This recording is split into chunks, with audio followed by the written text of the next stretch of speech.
स्वर्ग में है कल्प वृक्ष, उसके नीचे बैठ के सोचो मुझे दही खानी है तो तुरंत दही आ जाएगी। उसके नीचे बैठ करके सोचो मुझे ये वाली सवारी मिल जाए तो वो सवारी मिल जाएगी, ये वाले कपड़े मिल जाए वो मिल जाएगी। जो कल्पना करोगे वो प्राप्त होता है।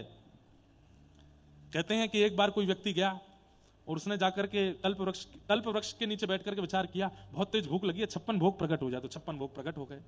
56 भोग देख करके उसके चित्त में आया, इतना भोग कहीं ऐसा ना हो खाते खाते मेरा पेट भर जाए, मेरा पेट ही नहीं भरे, मैं खाता रहूं। वो खाता गया, उसका पेट ही नहीं भरे। थोड़ी देर बाद उसके मन में आया, खुद उठ करके लेना पड़ता है, परोसने वाले सुंदर सुंदर युवतियां आ जाएं। तो खूब सारी युवती आ गई। खूब खाते खाते अब जो सोचते जाओगे सब होता रहेगा वहां। तो सोचते सोचते उसके मन में अचानक से सोच आई, मैं इतना खा रहा हूं कहीं देवता मुझे पीटे नहीं। इतने में देवता प्रकट हो गए, अपने डंडा ले लेकर उसको पीटने लगे। कल्प वृक्ष में तो जो सोचोगे वो आएगा। भगवान की बहुत बड़ी कृपा है कि कल्प वृक्ष पृथ्वी पे नहीं है। हमारी कल्पना में तो कुछ भी आ जाता है।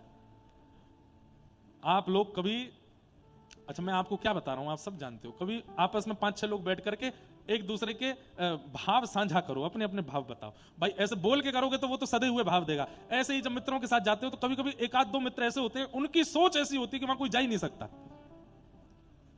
हम एक बार बद्रीनाथ जा रहे थे तो हमारे एक भैया हैं, तो रास्ते में बात चलती जा रही थी कि भाई बहुत लैंडस्लाइड होता है यहाँ पे, इतने पहाड़ गिरते हैं, खिसकते हैं, क्योंकि उत्तराखंड के जो पहाड़ हैं वो मिट्टी के पहाड़ हैं ज्यादातर, तो जरा सी वर्षा होती है तो लैंडस्लाइड हो जाता है। तो ऐसी सब चर्चा कर रहे थे 5-6 लोग बुद्धिमान। सरकार कभी कुछ विचार नहीं कर सकती कि लैंडस्लाइड ही नहीं हो, कभी गंगोत्री यमुनोत्री बद्रीनाथ के मार्ग में कभी लैंडस्लाइड ना हो। सोचते जा रहे थे, तभी हमारे एक भैया बोले एक काम हो सकता है। मैंने क्या? सरकार यदि हेलीकॉप्टर से इन पे सीमेंट डलवा दे तो ये कभी लैंडस्लाइड नहीं होगा। हमने की चरण कहां है तुम्हारे?